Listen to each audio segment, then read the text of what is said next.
نحمده ونصلي على رسوله الكريم أما بعد فأعوذ بالله من الشيطان الرجيم بسم الله الرحمن الرحيم اللهم فقهنا في الدين وعلمنا التأويل رب اشرح لي صدري ويسر لي أمري واحلل عقدة من لساني يفقه قولي آمين يا رب العالمين۔ سورہ احزاب ہم پڑھ رہے ہیں۔ پہلی تین رکوع ہم آلریڈی کر چکے ہیں اور آج چوتھا رکوع سٹارٹ کریں گے۔ ابھی ہم نے سورہ احزاب جو غزوہ احزاب ہوا تھا اس کے بارے میں ڈیٹیلز پڑھی تھیں، جو دوسرا اور تیسرا رکوع تھا۔ پہلے رکوع میں جو تھی وہ جو معاشرتی انسان کے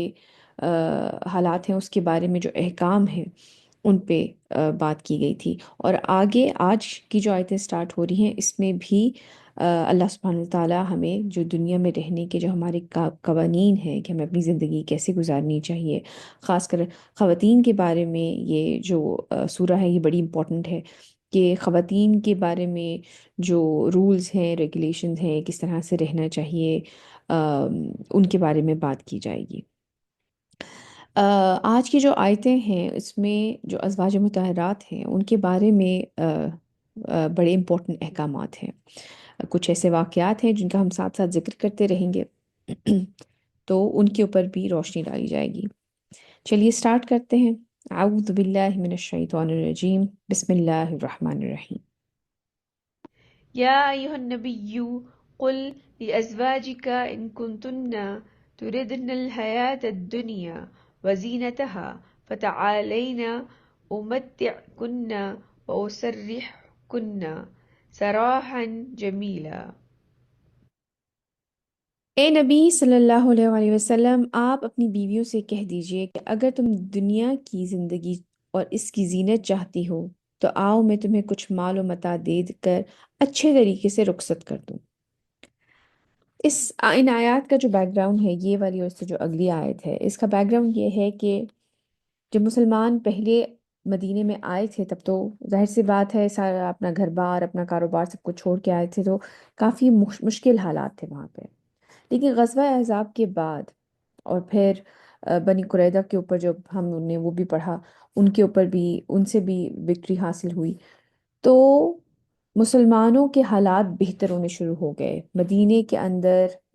جو ہے مسلمانوں کو مال کی ریل پیل کی سب ساری چیزیں پھر نظر آنی شروع ہو گئیں، اور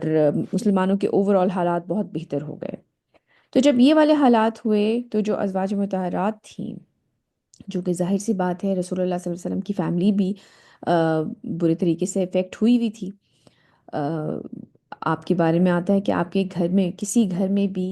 ایک دن میں 2 دفعہ چولہا نہیں جلتا تھا، مطلب 2 وقت کی روٹی بھی مشکل تھی۔ تو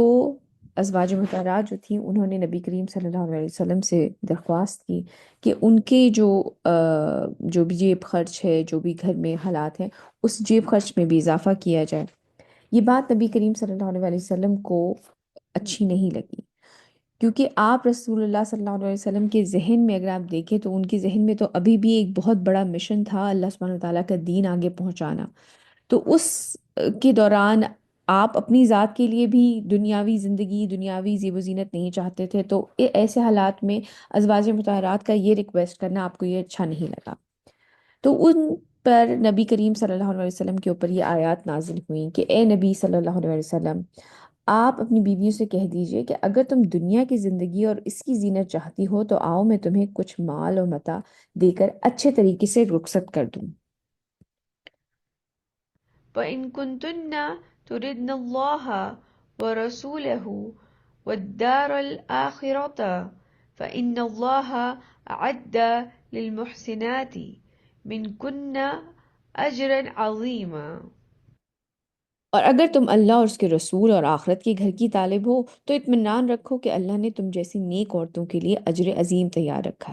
کر رکھا ہے۔ یعنی کہ اگر تو دنیا کی زیب و زینت چاہیے، دنیا کا مال و متاع چاہیے، تو اچھے طریقے سے نبی کریم صلی اللہ علیہ وسلم انہیں گفٹس، تحائف، جو بھی چیزیں ہیں ان کو دے کر اور ان کو اپنے سے علیحدہ کر دیں۔ لیکن اگر ان کو آخرت چاہیے، آخرت کا گھر چاہیے، تو پھر اللہ سبحانہ وتعالیٰ نے جو بھی نبی کریم صلی اللہ علیہ وسلم کو عطا کیا ہے اسی میں گزارا کرنا ہوگا۔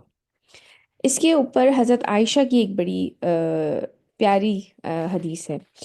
جب رسول اللہ صلی اللہ علیہ وسلم کو اپنی بیویوں کو اختیار دینے کا حکم دیا گیا، جب یہ والی آیتیں نازل ہوئیں، تو آپ صلی اللہ علیہ وسلم نے مجھ سے، یعنی کہ حضرت عائشہ سے شروع کیا۔ یعنی کہ جب یہ آیتیں نازل ہوئی، کچھ جگہ آتا ہے کہ آپ نے 1 مہینے کے لیے اہل علیحدگی اختیار کر لی، اور آپ کو یہ بات بالکل اتنی ناگوار گزری۔ تو اس کے بعد جب یہ آیتیں نازل ہوئیں تو نبی کریم صلی اللہ علیہ وسلم سب سے پہلے حضرت عائشہ کے پاس گئے، مجھ سے شروع کیا اور فرمایا کہ میں تم سے ایک بات کا ذکر کرنے جا رہا ہوں، لیکن تم اپنے جواب دینے میں جلدی نہ کرو جب تک کہ تم اپنے والدین سے مشورہ نہ کر لو۔ تو آپ نے پہلے کہا کہ میں جو تم سے بات کرنے جا رہا ہوں کہ دنیا چاہیے یا آخرت چاہیے، تو تم جو ہو مطلب جلدی مت کرنا، فوراً جواب مت دینا، تم پہلے اپنے والدین سے مشورہ کر لو۔ بیٹی یہاں پہ اذان ہو رہی ہے، ہم ایک چھوٹا سا گیپ لیتے ہیں۔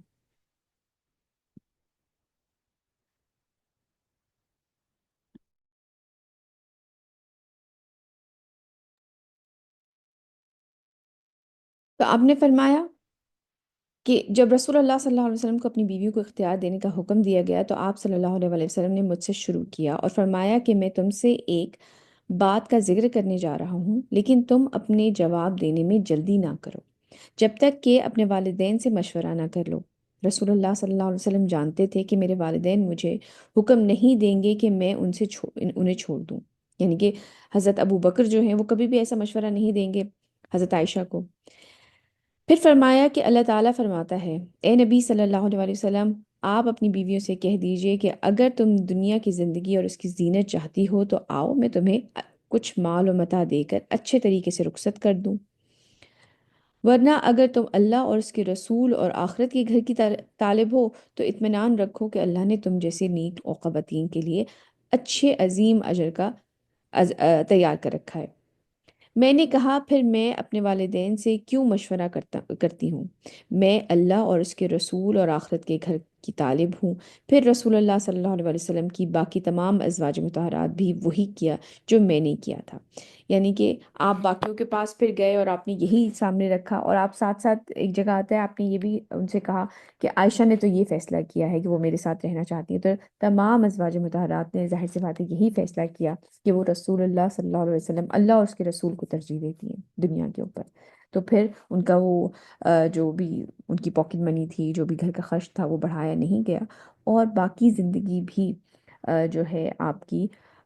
نبی کریم صلی اللہ علیہ وسلم کے ساتھ اس طرح سے گزری کہ جو حالات تھے وہ بہت زیادہ اچھے نہیں تھے۔ باقی مدینے میں حالات بہت اچھے تھے، لیکن یہ چیز آپ نے اپنے لیے پسند نہیں کی کہ یہ سارا مال و دولت اور یہ ساری چیزیں گھر میں اس طرح سے ہو۔ آگے چلتے ہیں۔ آگے کی جو ہماری آیتیں آ رہی ہیں بیٹے، یہ چیزیں غور سے دیکھنے والی، سمجھنے والی ہیں کہ نبی کریم صلی اللہ علیہ وسلم جس طرح ان کو باقی تمام مردوں کے اوپر، تمام دنیا کے انسانوں کے اوپر فضیلت ہے، اسی طرح نبی کریم صلی اللہ علیہ وسلم کی گھر کی جو عورتیں ہیں ان کو بھی اسی طرح فضیلت دی گئی ہے۔ اور جس طرح نبی کریم صلی اللہ علیہ وسلم کا جو ان کی رہنے کا طریقہ ہے، جو ان کا اسوہ ہے، جو کہ ان کی ذات ہے، وہ ہم سب کے لیے مشعل راہ ہے۔ ہمیں ان کی زندگی کو اپنے سامنے رکھ کر اپنی زندگی کو ویسے گزارنے کی کوشش کرنی چاہیے۔ لیکن ایز فیمیل، عورت ہونے کی حیثیت سے کچھ چیزیں ایسی ہیں جو کہ نبی کریم صلی اللہ علیہ وسلم کی جو ذات ہے وہ ہمارے لیے ہر راہ میں رہنمائی کرتی ہے، لیکن عورت ہونے کے لحاظ سے کچھ جو عورتوں کے خاص مسئلے ہیں ان کے لیے ہمیں کس کی طرف رہنمائی کی طرف دیکھنا چاہیے، وہ ہے نبی کریم صلی اللہ علیہ وسلم کی جو بیویاں ہیں، جو امہات المومنین ہیں، انہیں مومنوں کی مائیں کہا گیا ہے۔ تو ان کی جو زندگی ہے وہ ہمارے لیے رہنمائی ہے، اور ہمیں چاہیے کہ ہم ان کے بارے میں زیادہ سے زیادہ پڑھیں۔ اور ایک جو مزے کی بات ہے وہ یہ ہے کہ اگر آپ دیکھیں تو حضرت خدیجہ کے بارے میں آتا ہے، حضرت فاطمہ کے بارے میں آتا ہے کہ وہ جنت کی عورتوں کی سردار ہیں، جو بہترین عورتیں ہیں جنت میں، جو 4 عورتیں ہیں ان میں سے حضرت خدیجہ اور حضرت فاطمہ کے بارے میں اگر آپ زیادہ پڑھنا بھی چاہیں، ریسرچ کرنی بھی چاہیں، تو آپ کو یہ اندازہ ہوگا کہ ان کی لائف بہت ہی پرائیویٹ رہی ہے ہمیشہ۔ ان کے بارے میں آپ کو بہت زیادہ انفارمیشن نہیں مل پاتی، جو کہ یہ چیز شو کراتی ہے کہ ایک عورت کا اپنے گھر میں رہنا، اس کی اپنے گھر کو پرائیورٹائز کرنا، اس کی جو اپنی اپنی زندگی ہے وہ ایک بڑی ہی پرائیویٹ سی ہونی چاہیے۔ اسے جسے پردے میں رکھنے کا حکم ہے، وہ ان کی ذات اگر آپ دیکھیں، ان لوگوں کے بارے میں اگر آپ پڑھیں تو ان کی ذات بہت ہی پرائیویٹ اور اپنے گھر کی طرف توجہ تھی، اور اپنا ریلیشن شپ اپنے رب کے ساتھ اس کی طرف توجہ رہی ہے ان کی۔ اگر آپ ازواج مطہرات کے بارے میں پڑھیں، میں چاہوں گی آپ ضرور، ایک عمر سلیمان ہے ان کی، انہوں نے باقاعدہ ان کی پوری سیریز ہے مدر آف دا بلیورز، ضرور کوشش کریں کہ وہ آپ دیکھیں، اس سے سیکھیں بہت اچھے طریقے سے۔ اس کے علاوہ اور بہت سارے اسکالرز نے اس کے اوپر کام کیا ہوا ہے، آپ کو مل جائیں گی یوٹیوب کے اوپر پوری پوری سیریز ہیں ازواج مطہرات کی زندگی کے اوپر، کہ وہ اپنی زندگی کیسے گزارتی تھیں، نبی کریم صلی اللہ علیہ وسلم کے ساتھ ان کے کیسے معاملات تھے، باقی لوگوں کے ساتھ ان کے کیسے معاملات تھے، پردے کے معاملات کیسے تھے، اور ان کی عبادت اللہ سبحانہ تعالیٰ کے ساتھ ان کا تعلق کتنا اسٹرانگ تھا۔ تو اب یہ خاص احکام آ رہے ہیں، جیسے کہ نبی کریم صلی اللہ علیہ وسلم تمام مردوں سے سپیریئر، تمام مخلوق سے سپیریئر ہے، اسی طرح ازواج مطہرات کے بارے میں جیسے بھی ہم قرآن میں بھی پڑھیں گے، وہ ہم سے اوپر درجے کے لوگ ہیں، تو ان کی طرف ہمیں دیکھنا چاہیے کہ وہ انہوں نے کیسے اپنی زندگی گزاری اور ان کے بارے میں قرآن کیا احکام لے کے آیا ہے۔ يا نساء النبي من يأتي منكن بفاحشة مبينة يضاعف لها العذاب ضعفين وكان ذلك على الله يسيرا۔ اے نبی صلی اللہ علیہ وسلم کی بیویوں، تم میں سے جو کوئی بالفرض، یعنی کہ اگر آپ سوچے بھی، اگر بالفرض ایسی کوئی چیز ہو، کسی کھلی بے حیائی کا ارتکاب کرے گی، اسے دگنا عذاب دیا جائے گا، اور یہ اللہ پر بہت آسان ہے۔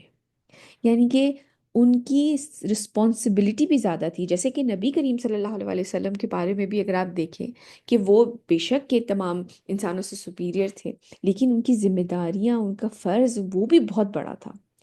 حتیٰ کہ اگر آپ یہ دیکھیں کہ جیسے ہم عام لوگ اگر تہجد پڑھتے ہیں تو ہمارے لیے گولڈ میڈل ہے یہ، اگر رمضان، اسپیشلی رمضان کے علاوہ بھی جو لوگ تہجد پڑھ رہے ہیں، یہ بہت بڑی بات ہے، لیکن یہی چیز نبی کریم صلی اللہ علیہ وسلم کے اوپر فرض تھی۔ تو کچھ چیزیں، کچھ ایسی رسپانسبلٹیز بھی زیادہ تھیں ان کی۔ اسی طرح جو ازواج مطہرات ہیں، کیونکہ وہ نبی کے گھر کی عورتیں ہیں، تو ان کے اوپر ذمہ داری بھی زیادہ ہے کہ اگر ان سے کوئی اس طرح کی چیز بالفرض ہو جاتی ہے تو ان کو عذاب بھی، اللہ سبحانہ تعالیٰ عذاب کی وعید بھی دگنی دے رہے ہیں کہ تمہیں، اگر تم سے ایسے کوئی کام ہو جاتا ہے تو تمہارے لیے دگنا عذاب ہوگا۔ ومن يقنت منكن لله ورسوله وتعمل صالحا نؤتها أجرها مرتين وأعتدنا لها رزقا كريما۔ اور جو کوئی تم میں سے اللہ اور اس کے رسول صلی اللہ علیہ وسلم کی اطاعت پر کاربند رہے گی اور نیک عمل کریں گی تو اسے ہم دگنا اجر دیں گے۔ یعنی کہ اگر وہ کوئی نیک عمل کرتی ہیں، کیونکہ وہ مشعل راہ ہیں، ان کو سب لوگ دیکھ کے فالو کریں گے، تو ان کے لیے ثواب بھی دگنا ہے، اور اس کے لیے ہم نے عزت والا رزق تیار کر رکھا ہے کہ اگر ان سے کوئی خطا ہوتی ہے تو ان کے لیے پنشمنٹ بھی ڈبل ہے، لیکن اگر کوئی نیک کام کرتی ہیں تو ان کے لیے ثواب بھی ڈبل ہے۔ کیوں؟ کیونکہ بہت سارے بعد میں آنے والی عورتوں کے لیے وہ ہیں اسوہ، ان کو وہ فالو کری ہیں، وہ ان کے لیے گائیڈنس ہیں۔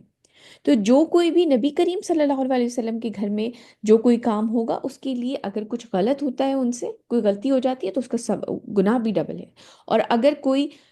نیکی کا کام، اگر وہ اللہ سبحانہ تعالیٰ کی اطاعت گزار رہیں گی تو اس کا ثواب بھی ڈبل ہے۔ کیوں؟ کیونکہ لوگ ان کی طرف، عورتیں ان کی طرف دیکھیں گی، آج تک کی عورت کے لیے، ہر ایک نسل کے لیے وہ ہے مشعل راہ، انہیں لوگ فالو کریں گے، وہ عورتیں ان کو فالو کریں گی۔ يا نساء النبي لستن كأحد من النساء إن اتقيتن فلا تخضعن بالقول فيطمع الذي في قلبه مرض وقلن قولا معروفا۔ اور اے نبی صلی اللہ علیہ وسلم کی بیویوں، تم عام عورتوں کی مانند نہیں ہو، اگر تم تقوی اختیار کرو تو گفتگو میں نرمی پیدا نہ کرو، کیونکہ نبی کریم صلی اللہ علیہ وسلم کی گھر کی عورتیں، ظاہر سی بات ہے، ایک اچھے دل کی، اللہ سبحانہ تعالیٰ کا تقوی رکھنے والی عورتیں تھیں، لیکن مدینے میں تو منافق بھی بہت تھے۔ ہم پڑھ کے آ چکے ہیں حضرت عائشہ کے اوپر کس طرح کا بہتان انہوں نے لگایا تھا، سری جھوٹ، لیکن تو اس لیے ان کو زیادہ ایکسٹرا کانشیس رہنے کے لیے کہا گیا ہے کہ وہ اپنی آواز میں کوئی نرمی نہ لائیں، اللہ کا تقوی اختیار کریں، لیکن ان کی آواز میں نرمی کیوں نہ ہو؟ کیونکہ لوگ جو ہیں وہاں پر مدینے میں، آپ سمجھ لیں، جو خاص کر منافق تھے، وہ تو تیار بیٹھے تھے کہ کوئی اسکینڈل بن جائے، کوئی بھی کہیں سے کوئی نقطہ مل جائے کہ نبی کریم صلی اللہ علیہ وسلم کی ذات کے اوپر کوئی بات کر سکے۔ تو اے نبی کی بیویوں، تم عام عورتوں کی مانند نہیں ہو، اگر تم تقوی اختیار کرو تو گفتگو میں نرمی پیدا نہ کرو۔ اور بیٹے یہ ہمارے لیے بھی بہت امپورٹنٹ لیسن ہے، یہ بات یاد رکھیں۔ اگر آپ اللہ سبحانہ تعالیٰ سے ڈرنے والے ہیں، اللہ سبحانہ تعالیٰ کا تقوی اختیار کرنے والے ہیں، اس کا مطلب یہ نہیں ہے کہ آپ ہر ایک سے اچھے طریقے سے، نامحرموں سے بھی بہت ہی نرم انداز میں بات کریں گے۔ بے شک لڑکیوں کے ساتھ آپ بات کرتے ہیں، خواتین کے ساتھ آپ بات کر رہی ہیں، آپ اچھے طریقے سے بات کریں، نرم انداز میں بات کریں، لیکن جب آپ کسی نان محرم سے بات کر رہی ہیں تو اس میں آپ کو یہ تقوی یہ ہے کہ اس میں نرمی نہ اپنائی جائے، کہ آپ کی آواز میں کوئی ایسی لچک نہ آئے کہ کسی کو یہ لگے کہ یہ کوئی شاید انٹرسٹڈ ہے۔ تو گفتگو میں نرمی پیدا نہ کرو کہ وہ شخص جس کے دل میں روگ ہے وہ کسی لالچ میں پڑ جائے، اور بات کرو معروف انداز میں، یعنی کہ اسٹریٹ ٹاک۔ اگر آپ کو کسی سے بات کرنے کی ضرورت پڑ بھی جاتی ہے تو آپ بالکل سیدھے انداز میں بات کریں۔ یہ لیسن ہمارے لیے بھی ہے، کیونکہ یہ نہ ہو کہ کسی کے ذہن میں کوئی اس طرح کی بات آ جائے کہ اچھا جی یہ آواز تو بڑی، کیونکہ دیکھیں ایک نیچرل اٹریکشن ہوتی ہے فیمیل آواز میں۔ اگر آپ دیکھیں یہ جتنے بھی کال سینٹرز ہیں زیادہ تر خواتین کو رکھا جاتا ہے، یا اگر آپ کہیں بھی کال کر رہے ہیں میڈیکل، اس میں ڈاکٹر، آپ ریسیپشنسٹ دیکھیں گے زیادہ تر فیمیل ہوں گے اور وہی فون اٹھا رہے ہوں گے۔ تو فیمیل آواز میں ویسی اٹریکشن ہوتی ہے، تو اس لیے کوشش کرے کہ انسان اپنی بالکل اسٹریٹ ٹون رکھ کر بات کرے، کوئی لچک نہ ہو اس میں۔ یہ لیسن ہمارے لیے بھی ہے کہ تقوی کا مطلب یہ نہیں ہے کہ آپ ان کے ساتھ بھی بڑے نرم لہجے میں آپ اسٹریٹ بات کریں، ٹو دا پوائنٹ بات کریں۔ ایون آپ کالج میں ہیں، یونیورسٹیز میں ہیں، جاب پر ہیں، کہیں پہ بھی ہیں، ٹو دا پوائنٹ اگر کوئی بات کرنے کی ضرورت ہے تو اس طرح سے بات کی جائے کہ بس کام کی بات ہو، اور اس میں بھی بہت زیادہ ہی ہا ہا یا اس طرح کی کوئی لچک نہ دکھائی جائے، بالکل اسٹریٹ ٹاک کی جائے۔ وقرن في بيوتكن ولا تبرجن تبرج الجاهلية الأولى وأقمن الصلاة وآتين الزكاة وأطيعن الله ورسوله۔ اور تم اپنے گھروں میں قرار پکڑو، یعنی کہ اپنے گھروں میں ریلیکس اور اپنے گھروں میں رہنے کی کوشش کرو، یہ نہیں ہے کہ بلا وجہ بلا ضرورت گھر سے باہر جایا جا رہا ہے۔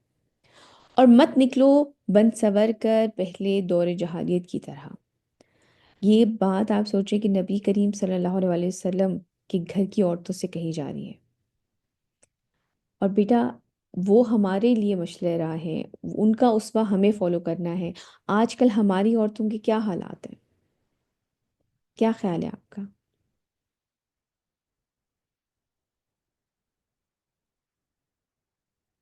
کیا ہمارے ہاں آپ اگر مال میں نکلیں تو عورتوں کے حالات دیکھا کریں آپ؟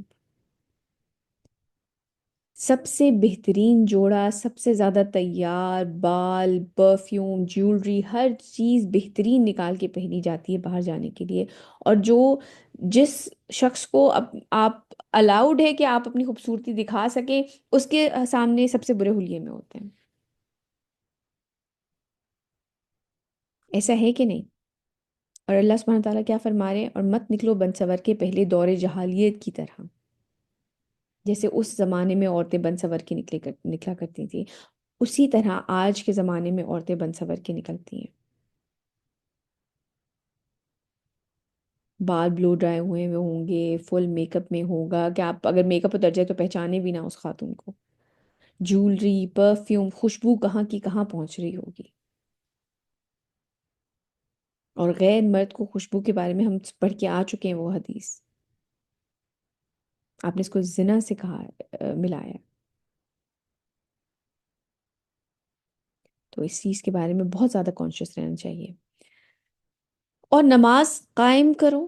زکوٰۃ ادا کرو، یہ بھی بڑا امپورٹنٹ پوائنٹ ہے۔ آپ دیکھیں عورتوں کو علیحدہ سے کہا جا رہا ہے کہ نماز قائم کرو یہ تو فرض ہے ہی، اور زکوٰۃ ادا کرو۔ ہمارے ہاں آج کل کیا رواج ہو گیا ہے کہ مرد جو ہیں وہ مردوں سے جیولری گفٹس لیتے رہتے ہیں، سونے کے سیٹ لیتے رہتے ہیں، اور پھر اس مرد بیچارے کے اوپر ہی آ جاتا ہے کہ وہی ان کی زکوٰۃ بھی ادا کریں۔ زکوٰۃ اگر آپ کی پوزیشن میں چیز ہے، اگر آپ مالک ہیں اپنی جیولری کی، تو اس کی زکوٰۃ بھی آپ ہی دیں گی۔ یہ ہماری ذمہ داری ہے کہ جو جیولری ہماری ملکیت ہے اس کی زکوٰۃ بھی ہم ہی دیں گے، شوہر زکوٰۃ نہیں دیں گے۔ یہ پورا فقہی مسئلہ ہے، آپ جا کے اس کے بارے میں پڑھ سکتے ہیں۔ زکوٰۃ ادا کرو اور اللہ اور اس کے رسول صلی اللہ علیہ وسلم کی اطاعت پر کاربند رہو۔ إنما يريد الله ليذهب عنكم الرجس أهل البيت ويطهركم تطهيرا۔ اللہ تو بس یہی چاہتا ہے اے نبی صلی اللہ علیہ وسلم کے گھر والوں، کہ وہ دور کر دے تم سے ناپاکی اور تمہیں خوب اچھی طرح پاک کر دے۔ واذكرن ما يتلى في بيوتكن من آيات الله والحكمة إن الله كان لطيفا خبيرا۔ اور یاد کیا کرو جو تمہارے گھروں میں اللہ کی آیتیں تلاوت کی جاتی ہیں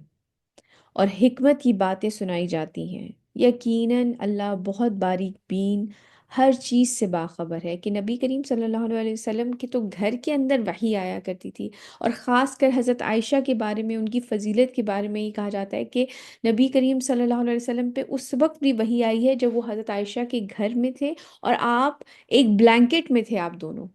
اس وقت بھی اللہ سبحانہ تعالیٰ کی طرف سے وحی آئی ہے۔ تو یہ بہت بڑا اعزاز ہے۔ تو ان سے کہا جا رہا ہے اور یاد کرو کہ جو تمہارے گھروں میں اللہ کی آیات تلاوت کی جاتی ہیں، مطلب ان کے گھر میں جو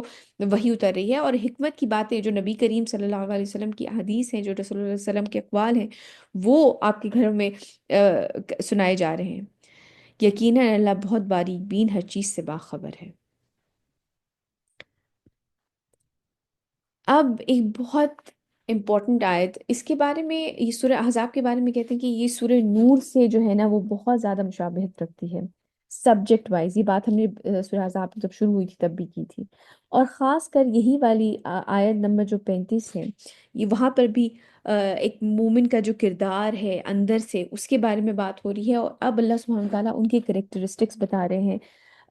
اس سورہ احزاب کی آیت نمبر 35 میں، کہ کون سی وہ چیزیں ہیں، وہ کوالٹیز ہیں جو کہ ایک مومن کے اندر ہونی چاہیے، ایک مسلمان کے اندر ہونی چاہیے۔ إن المسلمين والمسلمات والمؤمنين والمؤمنات والقانتين والقانتات والصادقين والصادقات والصابرين والصابرات۔ یقیناً مسلمان مرد اور مسلمان عورتیں، آپ اس آیت میں دیکھیں گے کہ اللہ سبحانہ تعالیٰ خاص کر عورتوں کو علیحدہ سے مینشن کر رہے ہیں۔ ویسے تو قرآن میں جو بھی احکام آتے ہیں بیٹے، وہ حالانکہ مرد کا صیغہ استعمال ہو رہا ہوتا ہے، مردوں کو اگر آپ ترجمہ جب کر رہے ہوتے ہیں عربی میں تو وہ مرد کا صیغہ ہوتا ہے، لیکن وہ حکم دونوں کے لیے ہوتا ہے، مرد اور عورتیں دونوں کے لیے ہوتا ہے۔ لیکن اس آیت میں اگر آپ دیکھیں تو بڑا ایکسپلیسٹلی اللہ سبحانہ تعالیٰ مینشن کر رہے ہیں، ہائی لائٹ کر رہے ہیں، مرد اور عورت دونوں کے لیے وہ کوالٹیز ہیں۔ یقیناً مسلمان مرد اور مسلمان عورتیں، اور مومن مرد اور مومن عورتیں، آپ دیکھیں مسلمان علیحدہ سے یعنی کہ اسلام لانے والے، اور مومن یعنی کہ جو دل سے یقین رکھتے ہیں، جو اللہ تعالیٰ کے راہ میں جہاد کرتے ہیں، مومن مرد اور مومن عورتیں، فرما بردار مرد اور فرما بردار عورتیں، یعنی کہ جو اللہ تعالیٰ کی فرما بردار ہیں، جو اللہ سبحانہ تعالیٰ کی ہر بات پہ لبیک کہنے کے لیے تیار ہیں، اور راست باز مرد اور راست باز عورتیں، یعنی کہ اس کا مطلب صدق، سچائی پہ، یعنی کہ جو قول اور فعل سے بالکل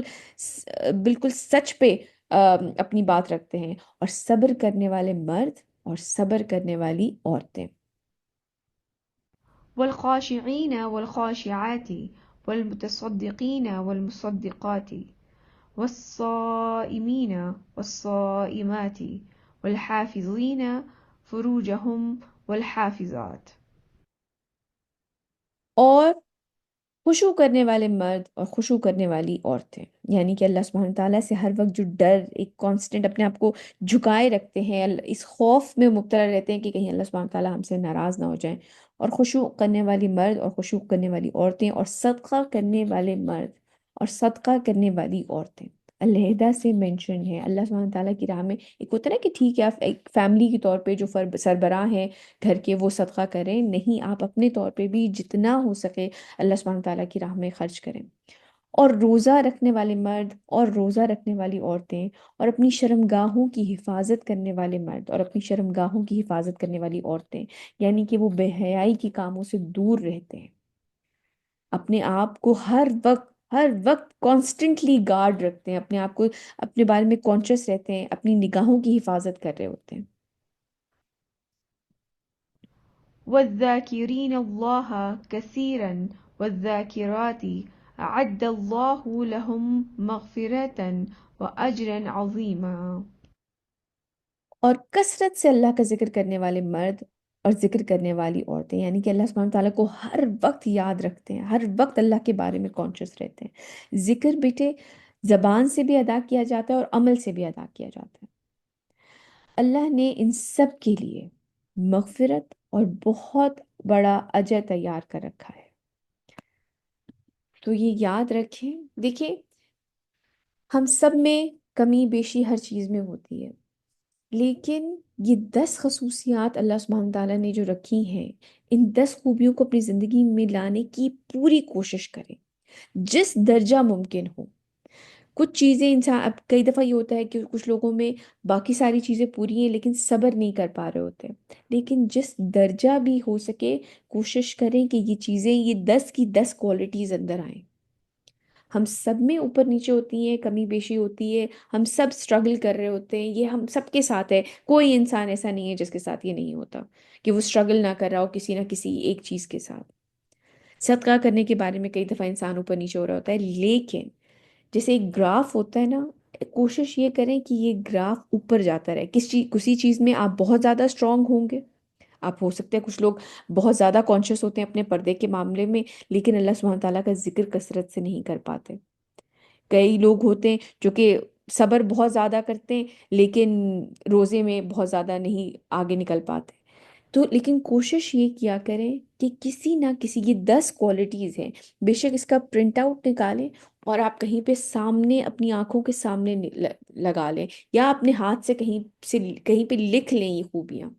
کہ اللہ سبحانہ تعالیٰ کو یہ خوبیاں پسند ہیں، اور اللہ سبحانہ تعالیٰ فرماتے ہیں کہ ان لوگوں کے لیے اللہ نے سب کے لیے مغفرت اور بہت بڑا اجر تیار کر رکھا ہے۔ تو یہ 10 چیزوں کے لیے نا اسٹرگل کرتے رہیں۔ ہماری جو آج کل کوشش ہوتی ہے نا، ان کی جگہ کیا چیزوں نے ریپلیس کر لی ہے، کہ کیا، اچھا جی ہمیں خوبصورت لگنا ہے، ہمارے پاس ڈگری ہونی چاہیے، ہمارے بال اس رنگ کے ہونے چاہیے، آج کل تو اسپیشلی شکلوں کی جو بیڑا غرق کر لیا ہے، یہ والی خصوصیات کے بارے میں ہم لوگ سوچ رہے ہوتے ہیں کہ ہمارے اندر شاید یہ ہونی چاہیے، یا یہ والی خاص جگہ پہ ہمارا گھر ہونا چاہیے، یہ خاص جگہ پہ اس طرح کی ہمارے پاس گاڑی ہونی چاہیے۔ ہماری جو پرائیورٹیز ہیں نا وہ یہ بن گئی، ہم نے اپنے آپ کو ان چیزوں سے ایسوسیٹ کرنا شروع کر دیا ہے، جبکہ اللہ سبحانہ وتعالیٰ کون سی چیزوں سے ہمیں ایسوسیٹ کر رہے ہیں، کن کے لیے اجر بہت زیادہ ہے اور کن لوگوں کے لیے مغفرت ہے، یعنی کہ جو کوتاہیاں ان سے ہو جاتی ہیں ان چیزوں میں اللہ سبحانہ تعالیٰ کی طرف سے مغفرت کن لوگوں کے لیے، جو کہ اپنے آپ کو ان 10 خوبیوں کے لیے تیار کرتے ہیں۔ دیکھیں، کچھ پرائیورٹیز وہ ہیں جو ہم نے اپنے لیے رکھی ہوئی ہیں، لیکن کچھ جو اصل ہماری زندگی پرائیورٹیز ہیں، جو اصل اللہ سبحانہ تعالیٰ ہم سے چاہتے ہیں، وہ خوبیاں یہ 10 ہیں جو کہ آپ کے سامنے لسٹ کر دی گئی ہیں۔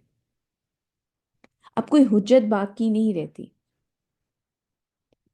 اللہ سبحانہ تعالیٰ کے لیے جو چیزیں امپورٹنٹ ہیں وہ یہ 10 ہیں، نہ تعلیم، نہ آپ کی خوبصورتی، نہ آپ کا گھر، نہ آپ کی گاڑی، نہ آپ کی اولاد، اور کوئی چیز امپورٹنٹ نہیں ہے۔ اللہ سبحانہ تعالیٰ کے لیے جو امپورٹنٹ چیزیں ہیں نا بیٹے، وہ یہ ہے: مسلمان، مومن، فرما بردار، راست باز، صبر کرنے والے، خشوع کرنے والے، یعنی کہ اللہ سبحانہ تعالیٰ کی راہ میں اسٹرگل کرتے رہتے ہیں، ڈرتے رہتے ہیں اللہ سبحانہ تعالیٰ سے، صدقہ دینے والی، روزہ رکھنے والی عورتیں، اپنی شرم گاہوں کی حفاظت کرنے والی، اور کثرت سے اللہ کا ذکر کرنے والی۔ یہ 10 خصوصیات ہیں جو کہ ہم سے ڈیمانڈ کی جاتی ہیں، باقی ساری چیزیں عارضی ہیں بیٹے، ان کے بارے میں ہم سے سوال نہیں کیا جائے گا، ان 10 چیزوں کے بارے میں ہم سے سوال کیا جائے گا، تو ان پہ فوکس کریں، ان کو پلیز میں آپ سے ریکویسٹ کروں گی اس کو کہیں سامنے لکھ کر لگا لیں، پرنٹ آؤٹ لے سکتے ہیں، پرنٹ آؤٹ لے کے رکھتے ہیں، سامنے رکھیں اپنے، تاکہ یہ یاد رہیں، ورنہ ہم سب بھول جاتے ہیں، اپنی زندگی کی مصروفیات میں ہم سب بھول جاتے ہیں، لیکن یہ چیزیں جب بار بار آپ کی نظروں سے گزریں گی نا، تو انشاءاللہ امید ہے کہ ہمارے اندر ہم اپنی کوشش بڑھائیں گے ان کو کرنے کے لیے۔ آگے چلتے ہیں۔ وما كان لمؤمن ولا مؤمنة إذا قضى الله ورسوله أمرا أن يكون لهم الخيرة من أمرهم۔ اور کسی مومن مرد اور مومن عورت کے لیے روا نہیں کہ جب اللہ اور اس کے رسول صلی اللہ علیہ وسلم کسی معاملے کا فیصلہ کر دیں تو پھر بھی انہیں یہ خیال ہو کہ ان کے لیے اپنے اس معاملے میں کوئی اختیار باقی ہے۔ یہ ایک بہت امپورٹنٹ بات کی طرف اشارہ ہے، ہم نے جو پہلے رکوع میں پڑھا تھا سورہ احزاب کے بارے میں، کہ حضرت زید بن حارث اور حضرت زینب کے بارے میں، ان کے نکاح کے بارے میں، اب وہ والی بات دوبارہ سے ریپیٹ ہونے لگی ہے، لیکن ایز اے لیسن اگر آپ یہ دیکھیں تو یہ ہمارے لیے بہت امپورٹنٹ بات ہے کہ آخری فیصلہ اللہ اور ان کے رسول کا ہے۔ اپنی زندگی کے فیصلوں میں ہمیں اپنی خواہشات کی بجائے اللہ اور ان کے رسول کے قانون پر عمل کرنا چاہیے۔ بہت ساری چیزیں ایسی ہوتی ہیں جو کہ ہمیں لگتا ہے کہ یہ ہمارے لیے نہیں ہے۔ فار ایگزامپل ابھی مجھے بات یاد آئی، مجھے پچھلے دنوں ایک خاتون ملی جنہوں نے کہا کہ ہمارے گھروں میں یہ کانسیپٹ ہے کہ جو پردہ ہے وہ ایسی عورتوں کے لیے ہے جو کہ خوبصورت ہوتی ہیں، تو شاید ہم لوگوں کو پردہ کرنے کی ضرورت نہیں۔ مجھے بڑی ہنسی آئی ان کی بات سن کر۔ اپنی طرف سے ہم نے اپنے لاز خود ہی بنا لیے ہیں۔ جب اللہ اور اس کے رسول نے کسی چیز کے بارے میں فیصلہ کر دیا ہے، جب عورت کو حکم اللہ نے دے دیا ہے کہ پردہ کرنا ہے، تو باقی چیزیں ساری ریگارڈلیس ہو جاتی ہیں کہ آپ کیا اپنے بارے میں کیا سوچتے ہیں، کہ شاید میں تو خوبصورت ہی نہیں ہوں، شاید مجھے پردہ کرنے کی ضرورت ہی نہیں ہے، یا اس طرح کی اور بہت ساری چیزیں۔ کاروباری معاملات میں ہمیں لگتا ہے کہ نہیں، ہماری سچویشن اسپیشل ہے، اللہ تعالیٰ نے تو بالکل یہ کہا ہے، لیکن آپ میری بات نہیں سمجھ سکتی، یا آپ میری بات نہیں سمجھ سکتے، میرا معاملہ اور ہے۔ جب رولنگ آتی ہے وہ سب کے لیے آتی ہے، اور ہر بات کا آخری فیصلہ اللہ اور اس کے رسول کے ساتھ ہے۔ جو انہوں نے بات کہہ دی وہ حتمی فیصلہ ہے، اس کے بعد اللہ سبحانہ وتعالیٰ فرما رہے ہیں کہ ان کے لیے اس معاملے میں کوئی اختیار باقی نہیں رہتا۔ تو بجائے اس کے کہ ہم اپنی خواہشات کی پیروی کریں، یا ہمیں جو صحیح لگتا ہے ہم وہ کریں، یا ہمارے شوہر کو جو صحیح لگتا ہے، یا ہماری بیوی کو جو صحیح لگتا ہے، یا ہمارے والدین کو جو صحیح لگتا ہے، بجائے اس کے کہ ہم وہ چیزیں فالو کریں، ہمیں یہ فالو کرنا ہے کہ اللہ اور اس کے رسول کا کیا معاملہ ہے، ان کا کیا حکم ہے کسی بھی ایک معاملے کے بارے میں، ہماری زندگی کے کسی بھی فیصلے کے معاملے میں۔ تو یہ بہت امپورٹنٹ لیسن ہے۔ آگے جا کے ابھی ہم جو آیات پڑھیں گے وہ ریلیٹڈ ہیں حضرت زید بن حارث اور حضرت زینب کا جو نکاح ہوا تھا، اور اس کے بعد جو ہم نے پورا اس کے بارے میں تفصیل سے بات کی ہے سورہ احزاب شروع ہونے جب ہم نے شروع کی تھی، کہ کس طریقے سے منہ بولے بیٹے کے جو اڈاپشن کے قوانین جس طرح سے ڈسکس ہوئے تھے، وہ ہم شروع میں پورا ڈسکس کر کے آ چکے ہیں۔ ومن يعص الله ورسوله فقد ضل ضلالا مبينا۔ اور جو کوئی اللہ اور اس کے رسول صلی اللہ علیہ وسلم کی نافرمانی کرے تو وہ صریح گمراہی میں پڑا ہوا ہے۔ مطلب اگر اس کے علاوہ آپ کو لگتا ہے کوئی قوانین ہے اور آپ اپنی مرضی سے کوئی چیز کر کے اللہ اور اس کے رسول کو خوش کر سکتے ہیں، تو آپ غلط فہمی کا شکار ہیں۔ وإذ تقول للذي أنعم الله عليه وأنعمت عليه أمسك عليك زوجك واتق الله وتخفي في نفسك ما الله مبديه۔ اور اے نبی صلی اللہ علیہ وآلہ وسلم، جب آپ کہتے تھے اس شخص سے جس پر اللہ نے بھی انعام کیا تھا اور آپ نے بھی انعام کیا تھا، کہ اپنی بیوی کو اپنے پاس رو کے رکھو، یہ حضرت زین بن حارث جو نبی کریم صلی اللہ علیہ وسلم کے منہ بولے بیٹے تھے، ان کے بارے میں آتا ہے کہ یہ 8 سال کے تھے تو وہ یہ اپنی والدہ کے ساتھ کہیں پہ گئے اور وہاں پہ ایک قبیلے نے اٹیک کیا اور ان کو غلام بنا لیا۔ یہ ویسے غلام نہیں تھے، یہ بڑے اچھے خاندان کے تھے، لیکن وہ ان کو وہاں سے لے آئے اور غلام بنا لیا، اور حضرت ختیجہ کو انہوں نے جو غلام، جو قبیلہ غلام بنا کے لائے تھے، حضرت ختیجہ ان کی رشتہ دار تھی، تو وہ انہوں نے ان کو ایز اے غلام دے دیا ان کو۔ اور جب نبی کریم صلی اللہ علیہ وسلم کے نکاح میں وہ آئیں تو انہوں نے رسول اللہ صلی اللہ علیہ وسلم کو دے دیا۔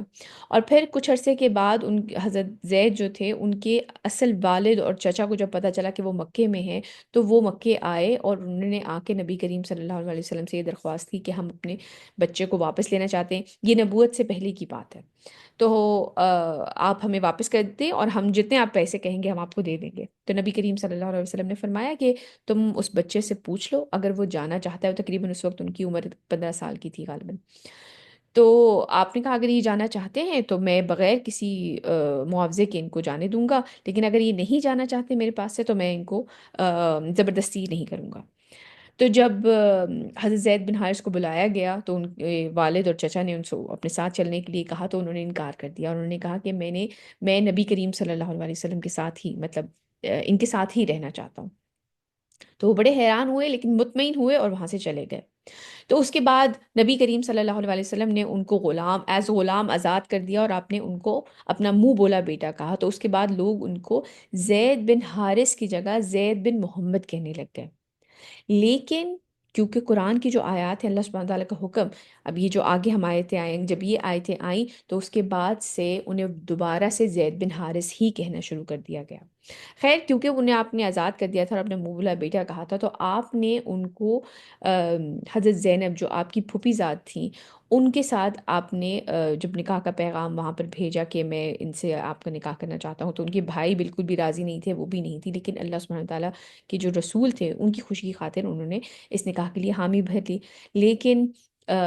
کیونکہ ظاہر سی بات ہے وہ ایک اچھی فیملی سے، اس طرح سے ان کا بیک گراؤنڈ تھا، اور ان پہ جو تھا ایک غلام ہونے کا داغ تو لگ ہی چکا تھا، تو ان کا آپس میں ان کی جو تھی نہیں بنی، اور حضرت زید بن حارث جو تھے وہ ان کو چھوڑنا چاہتے تھے، طلاق دینا چاہتے تھے۔ تو اس پہ نبی کریم صلی اللہ علیہ وسلم ان کو بار بار یہ کہتے کہ نہیں، تم اپنی بیوی کو روکے رکھو۔ حالانکہ کچھ جگہ ایک جگہ جہاں میں تفسیر پڑھی تھی، انہوں نے کہا کہ نبی کریم صلی اللہ علیہ وسلم کو وحی کے ذریعے یہ بات پہلے بتا دی گئی تھی کہ کسی ایک موقع پر حضرت زید بن حارث جو ہیں وہ ان کو طلاق دے دیں گے، اور پھر اللہ سبحانہ تعالیٰ کا حکم یہ ہے کہ آپ حضرت زینب سے نکاح کریں گے۔ تو آپ یہ بات وحی کے ذریعے پہلے سے جانتے تھے، لیکن آپ جانتے یہ بھی تھے کہ وہاں کے لوگوں کا تو قانون یہ تھا کہ منہ بولے بیٹا تو اصل بیٹے کی طرح ہو جاتا ہے، تو لوگ تو بہت باتیں بنائیں گے کہ اپنی بہو سے کیسے نکاح کر لیا، جبکہ وہ ان کی بہو تو تھی ہی نہیں، وہ تو ان کا منہ بولا بیٹا تھا۔ تو یہ والے جو قوانین تھے یہ اس میں آ رہے ہیں۔ تو اور اے نبی، جب آپ کہتے تھے اس شخص سے جس پر اللہ نے بھی انعام کیا تھا، اور آپ نے بھی انعام کیا تھا کہ اپنی بیوی کو اپنے پاس روکے رکھو اور اللہ سے ڈرو، اور آپ صلی اللہ علیہ وسلم اپنے دل میں چھپائے ہوئے تھے وہ بات جسے اللہ ظاہر کرنے والا تھا، کہ آپ یہ بات پہلے سے جانتے تھے کہ وہ کسی ایک لیول پر جا کے ان کو ڈیورس دے دیں گے، اور پھر نبی کریم صلی اللہ علیہ وسلم کے ساتھ ان کا نکاح ہوگا۔ وتغشى الناس والله أحق أن تغشاه فلما قضى زيد منها وطرا زوجناكها۔ اور آپ صلی اللہ علیہ وسلم لوگوں سے ڈر رہے تھے، حالانکہ اللہ اس کا زیادہ حقدار ہے کہ آپ صلی اللہ علیہ وسلم اس سے ڈریں، کیونکہ آپ کو پتہ تھا کہ وہاں کے لوگ تو اس طرح کی باتیں بنانی شروع کر دیں گے، اور نبی کریم صلی اللہ علیہ وسلم کو اپنی ذات سے زیادہ اسلام کے بارے میں تھا، کیونکہ اسلام ابھی وہاں پہ پنپ رہا ہے، ابھی بڑھ رہا ہے، تو اس طرح کے لوگ بات کرنا شروع کر دیں گے، اچھا کہ اسلام کا رول یہ کیسا ہے۔ تو آپ صلی اللہ علیہ وسلم اس سے ڈریں، یعنی کہ اللہ سبحانہ تعالیٰ اس چیز کے زیادہ حقدار ہیں۔ بس جب زید نے اس سے اپنا تعلق منقطع کر لیا تو اسے ہم نے آپ صلی اللہ علیہ وسلم کی زوجیت میں دے دیا۔ ایک جگہ میں نے پڑھا کہ حضرت زینب جو تھی وہ یہ کہتی تھی باقی ازواج مطہرات کو کہ آپ سب کا نکاح تو یہاں پہ ہوا ہے زمین پر، لیکن میرا نکاح جو ہے وہ اللہ سبحانہ تعالیٰ نے اس طرح سے طے کیا ہے، تو اسے ہم نے آپ صلی اللہ علیہ وسلم کی زوجیت میں دے دیا۔ لكي لا يكون على المؤمنين حرج في أزواج أدعيائهم إذا قضوا منهن وطرا وكان أمر الله مفعولا. تاکہ مومنوں کے لیے ان کے منہ بولے بیٹی کی بیویوں کے بارے میں کوئی تنگی نہ رہے، یعنی کہ نبی کریم صلی اللہ علیہ وسلم جو ہیں وہ آخری نبی ہیں، تو اس طرح کی جو بھی جاہلانہ رسومات وہاں پر چل رہی تھیں، تو نبی کریم صلی اللہ علیہ وسلم کی ہی وہ ذات تھی جو کہ یہ ساری چیزیں، یہ نارمز کو بریک کر سکتی تھیں، کہ یہ چیز جو صحیح ہے وہ صحیح سامنے آ جائے، جو غلط ہے، جو بے بنیاد ہے، وہ نبی کریم صلی اللہ علیہ وسلم کے ہاتھوں ختم ہو جائے، ان کی سنت کے تھرو ختم ہو جائے، تاکہ مومنوں کے لیے ان کے منہ بولے بیٹی کی بیویوں کے بارے میں کوئی تنگی نہ رہے، جبکہ وہ ان سے اپنا تعلق بالکل کاٹ لیں، یعنی کہ جب طلاق ہو گئی، جب عدت کا سارا معاملہ ہو گیا تب، اور اللہ کا فیصلہ تو پورا ہو کر ہی رہنا تھا۔ ما كان على النبي من حرج فيما فرض الله له سنة الله في الذين خلوا من قبل وكان أمر الله قدرا مقدورا۔ نبی صلی اللہ علیہ وسلم پر کوئی مذائقہ نہیں اس بات میں جو اللہ نے اس کے لیے فرض کر دی ہے، یعنی کہ جو نکاح کا آپ کو پہلے سے بتا دیا گیا، اللہ کا یہی طریقہ رہا ہے ان لوگوں کے بارے میں بھی جو پہلے گزر چکے ہیں، اور اللہ کا فیصلہ قطعی طے شدہ تھا۔ الذين يبلغون رسالات الله ويخشونه ولا يخشون أحدا إلا الله وكفى بالله حسيبا۔ وہ اللہ کے رسول صلی اللہ علیہ وسلم جو اللہ کے پیغامات پہنچاتے ہیں اور صرف اسی سے ڈرتے ہیں، اور وہ نہیں ڈرتے کسی سے سوائے اللہ کے، اور اللہ کافی ہے حساب لینے والا۔ ما كان محمد أبا أحد من رجالكم ولكن رسول الله وخاتم النبيين وكان الله بكل شيء عليما۔ دیکھو، محمد صلی اللہ علیہ وآلہ وسلم تمہارے مردوں میں سے کسی کے باپ نہیں ہیں۔ نبی کریم صلی اللہ علیہ وسلم کی کوئی بیٹے اس طرح سے بڑی عمر تک تو نہیں پہنچے جو آپ کے بیٹے تھے حضرت ابراہیم، ان کا تو انتقال ہو گیا، 2 بیٹے تھے، ان کا بچپن ہی میں انتقال ہو گیا تھا۔ تو مردوں میں سے جو بھی جوان مرد ہیں ان میں سے جیسے کہ لوگ حضرت زید کو منہ بولے بیٹے تو تھے لیکن اصل باپ ان کے تو نہیں تھے۔ دیکھو، محمد صلی اللہ علیہ وسلم تمہارے مردوں میں سے کسی کے باپ نہیں ہیں، بلکہ آپ صلی اللہ علیہ وسلم اللہ کے رسول ہیں، اور سب نبیوں پر مہر ہے، یعنی کہ آخری نبی ہیں، ان کے اوپر شریعت ختم ہو جاتی ہے، تو جو بھی رولز، جو بھی غلط وہاں پہ پریکٹسز چل رہی تھی وہ آپ ہی کے تھرو ختم ہونی تھی، آپ لاسٹ میسنجر تھے، اور یقیناً اللہ ہر چیز کا علم رکھنے والا ہے۔ يا أيها الذين آمنوا اذكروا الله ذكرا كثيرا۔ اب بہت امپورٹنٹ وہی بات جو بار بار احکام آتے ہیں، اے اہل ایمان، اللہ کا ذکر کیا کرو کثرت کے ساتھ، وسبحوه بكرة وأصيلا۔ اور صبح اور شام اس کی تسبیح کرتے رہو۔ ایک بڑا امپورٹنٹ بات ہے، اور میں آپ کے ساتھ ایک بڑی پیاری حدیث شیئر کرنا چاہتی ہوں نبی کریم صلی اللہ علیہ وسلم کے بارے میں، کہ سیدنا ابو سعید رضی اللہ تعالیٰ عنہ سے روایت کرتے ہیں کہ رسول اللہ صلی اللہ علیہ وسلم نے فرمایا، اذکروا اللہ تعالی حتی یقولوا مجنون، اللہ تعالیٰ کو اتنا یاد کیا کرو کہ لوگ تمہیں دیوانہ کہنے لگے۔ آپ یہ دیکھیں کہ اللہ سبحانہ تعالیٰ کا ذکر اس کثرت سے کرنا چاہیے، اور اس کا کیا مطلب ہے؟ میں چاہتی ہوں ذرا آپ لوگ مجھے بتائیں کہ اس بات کا کیا مطلب ہے،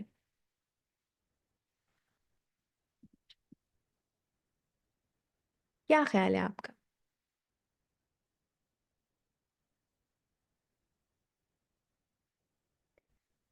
اس کا مطلب ہے، جی بتائیے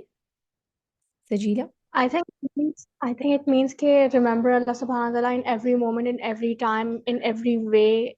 that like whenever people see you کہ آپ بس ان کو، اگر آپ کو کوئی دیکھ رہا ہے تو وہ آپ کو اللہ تعالیٰ کی عبادت میں، اللہ تعالیٰ کے ذکر میں دیکھ رہے ہیں۔ Sorry. بالکل صحیح. اور آپ کی جو بات اسی کو میں ایکسٹینڈ کروں گی کہ کوئی آپ کو دیکھے تو اس کو اللہ یاد آ جائے. ان اے سینس کہ اگر آپ کوئی بھی کام کر رہے ہیں تو اس میں انہیں یہ نظر آئے کہ یہ تو اللہ کا حکم ہے. یا اگر آپ ان سے کوئی بات یہ کہہ رہے ہیں تو اس میں کوئی دلیل پیش کریں کہ قرآن میں اللہ کا یہ حکم ہے. آپ جس طرح سے ڈریس اپ ہو رہے ہیں تو لگے کہ یہ تو بالکل یہ تو صحیح فرما برداری اختیار کرنے کی کوشش کر رہا ہے انسان. آپ کی بات میں، آپ کی چال میں، آپ کی کھانے پینے میں نظر یہ آئے کہ اللہ، یہ بندہ جو ہے یہ اللہ کا بندہ ہے. یہ بالکل جسے کہتے ہیں نا، وہ جو ہم نے پہلے پڑھی تھی، صبغۃ اللہ، اللہ کا رنگ اختیار کرو. تو اللہ تعالیٰ کا ایک تو زبان سے ذکر کرنا، آپ فارغ بیٹھے ہوئے ہیں، آپ اللہ تعالیٰ کا ذکر کرتے رہیں. خاص کر جو احادیث کی دعائیں ہیں کہ گھر میں انٹر کیسے ہونا ہے، گھر سے نکلنے کی دعا، گھر میں داخل ہونے کی دعا، آپ گاڑی میں بیٹھیں یا کہیں بھی لفٹ میں سوار ہوئے ہیں تو آپ اس کی دعا پڑھ رہے ہیں کہ اللہ سبحانہ وتعالیٰ آپ کو نے اس کے لیے، اس چیز کو آپ کے لیے مسخر کر دیا. باتھ روم میں جانے کی دعا، باتھ روم سے نکلنے کی دعا، کپڑے پہننے کی دعا، شیشہ دیکھنے کی دعا، ہر چیز کے لیے آپ کو نبی کریم صلی اللہ علیہ وسلم نے ہمیں دعائیں سکھائی ہیں. کوئی مصیبت ہے، کوئی غم ہے، کوئی پریشانی ہے، اس چیز کے لیے دعا، یہ دعائیں آپ کریں. پھر صبح اور شام کے جو آپ کے اذکار ہیں وہ آپ کر رہے ہیں. پھر اس کے ساتھ ساتھ آپ کے عمل میں اللہ سبحانہ تعالیٰ کا تقویٰ، یعنی کہ آپ کے ہر چیز میں جو ہے نا، یہ اللہ تعالیٰ کا ذکر ہی ہوا نا. اگر آپ کوئی بات کہہ رہے ہیں تو اس میں کوئی اس طرح کی دلیل ہو. میں ابھی پچھلے دنوں بڑا مشہور ہوا ایک بچی کے بارے میں، وہ ہر سوال کا جواب، آئی تھنک وہ کوئی عرب ہی ہے، وہ ہر سوال کا جواب قرآن سے دیتی تھی. اس کا انٹرویو لیا گیا تو وہ اس نے جو اپنی بات میں وہ قرآن کے ریفرنس سے بات کر رہی تھی یا قرآن کی کوئی آیت پڑھتی تھی. تو یہ تو خیر ماشاءاللہ ایک بہت بڑا لیول ہے کہ اس نے قرآن کو اس طریقے سے حفظ کر رکھا ہے. لیکن اس کے علاوہ جو مسنون دعائیں ہیں وہ بھی کی جائیں، اور پھر انسان کا عمل بھی اللہ سبحانہ تعالیٰ کا ذکر لگے. تو اللہ سبحانہ تعالیٰ جیسے فرما رہے ہیں نا کہ اے اہل ایمان، اللہ کا ذکر کیا کرو کثرت کے ساتھ، اور صبح اور شام اس کی تسبیح کرتے رہو. اور جس طرح نبی کریم صلی اللہ علیہ وسلم فرما رہے ہیں کہ اللہ تعالیٰ کو اتنا یاد کرو کہ لوگ تمہیں دیوانہ کہنے لگے. آگے چلتے ہیں. هو الذي يصلي عليكم وملائكته ليخرجكم من الظلمات إلى النور وكان بالمؤمنين رحيما. وہی ہے جو رحمتیں بھیجتا رہتا ہے تم پر اور اس کے فرشتے بھی، تاکہ نکالے تمہیں اندھیروں سے. یہ اللہ تعالیٰ کی رحمت. آپ یہ دیکھیں کہ نبی کریم صلی اللہ علیہ وسلم کے بارے میں بھی آیا تھا کہ وہ اللہ اور اس کے فرشتے رسول اللہ صلی اللہ علیہ وسلم پہ درود بھیجتے رہتے ہیں. اور آپ یہ دیکھیں کہ اللہ تعالیٰ ایمان والوں کے بارے میں بھی یہ بات کہہ رہے ہیں. یہ جو خیر ہے یہ ہم تک بھی پہنچتی ہے. وہی ہے جو رحمتیں بھیجتا رہتا ہے تم پر اور اس کے فرشتے بھی، تاکہ نکالے تمہیں اندھیروں سے، یعنی کہ جو گمراہی میں انسان پڑا رہتا ہے، جو مشکل میں پڑا رہتا ہے، روشنی کی طرف. اور اہل ایمان کے حق میں وہ بہت مہربان ہے. اللہ سبحانہ تعالیٰ ہمیں ایسے لوگوں میں شامل فرمائے. تحيتهم يوم يلقونه سلام وأعد لهم أجرا كريما. جس دن وہ اس سے ملیں گے تو ان کی دعا سلام ہوگی، اور اس نے تیار کر رکھا ہے ان کے لیے بہت باعزت اجر. اللہ سبحانہ تعالیٰ ہمیں ایسے لوگوں میں شامل فرمائے. اللہ سبحانہ تعالیٰ ہمیں ایسے لوگوں میں شامل فرمائے. يا أيها النبي إنا أرسلناك شاهدا ومبشرا ونذيرا. اے نبی صلی اللہ علیہ وسلم، یقیناً ہم نے بھیجا ہے آپ کو گواہ بنا کر. تمام نبیوں کے بارے میں آتا ہے کہ وہ گواہ ہوں گے اپنے، کہ وہ شاہد ہیں، اور بشارت دینے والا اور خبردار کرنے والا. یعنی کہ اگر کوئی نیک کام کر رہا ہے تو اس کو خوشخبری سنا دی جائے، بشارت دے دیں، اور جو برے کام کرنے والے ہیں انہیں خبردار کر دیا جائے، انہیں عذاب سے ڈرایا جائے. وداعيا إلى الله بإذنه وسراجا منيرا. اور اللہ کی طرف بلانے والا اس کے حکم سے، اور ایک روشن چراغ بنا کر، یعنی کہ جو لائٹ، جو روشنی جو ہے، جو آپ کو رستہ دکھانے والے ہیں، جو اندھیروں سے نکال کے روشنی کی طرف لانے والے ہیں، جو گمراہی سے نکال کے علم، اصل علم کی طرف، اپنے رب کی طرف دعوت دینے والے ہیں۔ وبشر المؤمنين بأن لهم من الله فضلا كبيرا۔ اور آپ صلی اللہ علیہ وسلم اہل ایمان کو بشارت دے دیجئے کہ ان کے لیے اللہ کی طرف سے بہت بڑا فضل ہے۔ اللہ سبحانہ تعالیٰ ہمیں ایسے لوگوں میں شامل فرمائے۔ ولا تطيع الكافرين والمنافقين ودع أذاهم وتوكل على الله وكفى بالله وكيلا۔ اور آپ صلی اللہ علیہ وسلم ان کافروں اور منافقوں کی باتوں کا دھیان نہ کریں، ان کو بودر ہی نہ کریں، جسٹ اگنور دیم۔ وہ جو کچھ کہتے ہیں آپ کے بارے میں، جو کچھ بھی باتیں کر رہے ہیں، وہ کبھی آپ کو کوئی نقصان نہیں پہنچا سکیں گے۔ اور آج آپ یہ دیکھ لیں، ان لوگوں کے نام بھی لوگوں ان سے کسی کو یاد نہیں ہے، اور نبی کریم صلی اللہ علیہ وسلم، ان کی سنت، آپ یہ دیکھیں کہ اذان میں 5 وقت 2 بار نبی کریم صلی اللہ علیہ وسلم کا نام مینشن کیا جاتا ہے اللہ تعالیٰ کے بعد، اور سب دنیا میں کتنے لوگ ان پہ درود بھیجتے ہوں گے۔ تو ان کے بارے میں، اور یہ بات بیٹا ہمارے لیے بھی ہے، لوگ ہمارے راستے میں بھی بہت ساری باتیں کہتے ہیں، ہمارے کسی عمل کے اوپر بہت ساری تنقید بھی کی جاتی ہے، بہت سارے جملے بھی کسے جاتے ہیں، تانے بھی دیے جاتے ہیں کہ یہ تو دکھاوا کر رہے ہیں، یا مختلف قسم کی باتیں جو بھی کی جاتی ہیں۔ ان چیزوں کے بارے میں بودر نہیں کرنا چاہیے، ایز لانگ ایز آپ قرآن اور سنت کے مطابق اپنی زندگی گزار رہے ہیں، آپ کو اس چیز کے بارے میں بودر نہیں کرنا چاہیے کہ لوگ آپ کے بارے میں کیا سوچتے ہیں۔ ہمارا پرائم کنسرن یہ ہونا چاہیے کہ اللہ سبحانہ وتعالیٰ ہمارے بارے میں کیا سوچتے ہیں۔ یہ ہماری سوچ، بنیادی سوچ یہ ہونی چاہیے کہ ہم اللہ کو راضی کرتے ہیں، ہم اپنی زندگی اللہ اور اس کے رسول کے مطابق گزاریں۔ باقی لوگ آپ کے بارے میں کیا کہتے ہیں، اٹ ڈزنٹ میٹر۔ یقین کریے، جو اصل چیز فائدہ مند ہے، جو اصل چیز میٹر کرتی ہے، وہ یہ ہے کہ اللہ سبحانہ وتعالیٰ آپ کے بارے میں کیا سوچتے ہیں، اور آپ صلی اللہ علیہ وسلم ان کافروں اور منافقوں کی باتوں کا دھیان نہ کریں، اور ان کی ایذا رسانی کو نظر انداز کر دیں۔ جو آپ کو یہ تکلیف پہنچاتے ہیں، تکلیف دہ باتیں آپ کے بارے میں کرتے ہیں، ان کو نظر انداز کر دیں، اور اللہ پر توکل کریں، اور اللہ کافی ہے آپ صلی اللہ علیہ وسلم کے لیے مددگار کے طور پہ۔ اللہ تعالیٰ کافی ہیں اس دین کو پھیلانے کے لیے، جو میسج انہوں نے آپ کو دیا ہے لوگوں تک پہنچانے کے لیے، وہ کافی ہیں آپ کے لیے مددگار کے طور پہ، آپ کو کسی کی ضرورت نہیں۔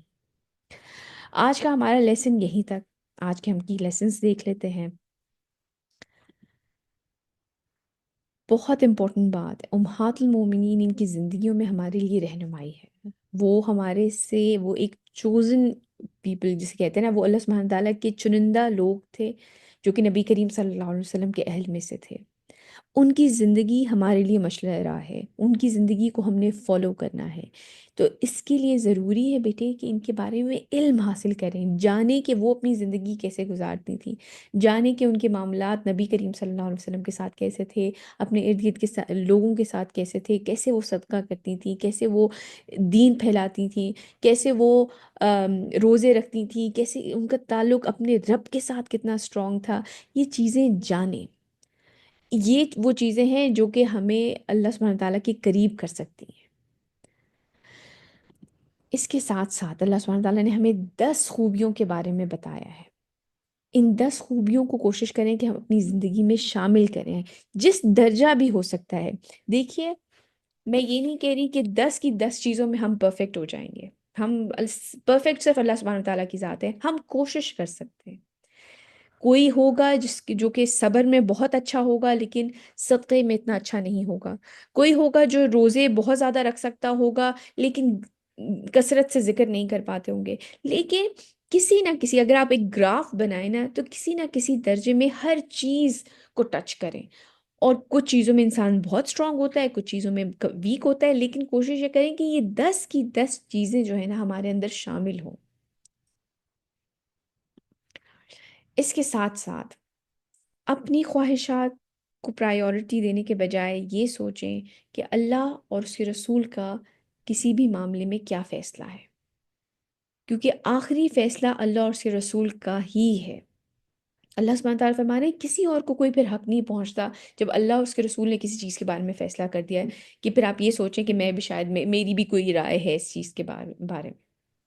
ہم باقی چیزوں میں اللہ سبحانہ تعالیٰ نے بہت ساری چیزوں میں ہمیں آزاد چھوڑا ہوا ہے، لیکن جن چیزوں کے معاملے میں آپ نے احکام دے دیے ہیں، یا ہمارے پاس نبی کریم صلی اللہ علیہ وسلم کی کوئی حدیث، کوئی واقعہ موجود ہے کسی بھی ایک معاملے میں، تو اس کے لیے اسی کو فالو کیا جائے گا، بجائے اس کے کہ انسان یہ سوچے کہ میرا دل یہ کہتا ہے، میری خواہش یہ ہے، عقل اس چیز کو تسلیم نہیں کرتی۔ نہیں، ان چیزوں کے معاملے میں نا آپ اپنی عقل کو سائڈ پہ رکھ دیں، اور جو اللہ اور اس کے رسول نے فیصلہ کیا ہے نا، آنکھیں بند کر کے اس کو فالو کیا جائے۔ اور اس کے ساتھ ساتھ جو اللہ سبحانہ تعالیٰ نے ہمیں ہدایت کی کہ اللہ کا ذکر کیا کرو کثرت کے ساتھ، اور یہ نبی کریم صلی اللہ علیہ وسلم کی حدیث کہ اللہ تعالیٰ کو اتنا یاد کیا کرو کہ لوگ تمہیں دیوانہ کہنے لگیں۔ اور جیسے کہ ماشاءاللہ ابھی آپ نے کلاس میں بھی جنہوں نے اس کے بارے میں بات کی، اور ہم نے اس کے بعد جس طرح سے ڈسکس کیا کہ ہر چیز میں ایک تو جیسے صبح شام کے اذکار ہیں، یا جو بھی نبی کریم صلی اللہ علیہ وسلم نے دعائیں سکھائی ہیں، گھر میں داخل ہونے کی، گھر سے نکلنے کی، کھانا کھانے کی، شیشہ دیکھنے کی، کپڑے بدلنے کی، باتھ روم جانے کی، باتھ روم سے یہ والی اذکار بھی کیے جائیں، صبح شام کی بھی اذکار کیے جائیں، اور اس کے ساتھ ساتھ آپ کا عمل، آپ جو بھی کام کریں، آپ کے پاس اس چیز کی دلیل ہو کہ میں یہ کام اللہ سبحانہ تعالیٰ کی خوشنودی کے لیے کر رہے ہیں۔ تو یہ اس لیے یہ بھی ذکر ہے کہ آپ لوگ آپ کو دیکھیں تو آپ ایک ریمائنڈر ہو ان کے لیے کہ یہ شخص جو ہے نا، کچھ لوگ ہوتے ہیں جن کو دیکھ کر آپ کو اللہ سبحانہ تعالیٰ کی یاد آتی ہے کہ یہ کس طریقے سے دیکھو دین کو فالو کر رہے ہیں، یا ایٹ لیسٹ فالو کرنے کی کوشش کر رہے ہیں۔ کمیاں کوتاہیاں سب کے اندر ہوتی ہیں، کسی کو بھی پرفیکٹ نہ سمجھیں، ہر انسان اسٹرگل کر رہا ہوتا ہے، لیکن لوگوں سے دیکھ کے سیکھیں جو جو اللہ سبحانہ تعالیٰ کے قریب ہونے کی کوشش کر رہے ہیں، کہ وہ کس طرح سے قریب ہونے کی کوشش کر رہے ہیں۔ یہ بھی اللہ تعالیٰ کا ایک ذکر ہے۔ تو کانسٹنٹلی اللہ تعالیٰ کو یاد کیا جائے، تسبیح کی جائے، سبحان اللہ، الحمد للہ، اللہ اکبر۔ آپ کو یاد ہوگا کہ ہم نے یہ حدیث پڑھی تھی کہ جب نبی کریم صلی اللہ علیہ وسلم معراج پہ گئے تو حضرت ابراہیم نے ان کو یہ بتایا کہ جنت کی زمین بہت زرخیز ہے، لیکن وہ خالی ہے، اور جب انسان اللہ تعالیٰ کا ذکر کرتا ہے، یعنی کہ سبحان اللہ کہتا ہے، الحمد للہ کہتا ہے، اللہ اکبر کہتے ہیں، تو اس میں پھول کھلتے ہیں۔ وہ فرٹائل لینڈ ہے، لیکن اس میں آپ کو بیج بونے کی ضرورت ہے۔ تو جب آپ جنت میں جائیں گے تو انشاءاللہ آپ دیکھیں گے کہ جو آپ نے اذکار کیے ہوں گے وہ وہاں پہ کس طرح پھولوں کی صورت میں آپ کو نظر آئیں گے۔ سبحانک اللہم و بحمدک، اشہد ان لا الہ الا انت، استغفرک و اتوب الیک۔ جزاک اللہ خیر کثیرا کثیرا۔ السلام علیکم ورحمۃ اللہ وبرکاتہ۔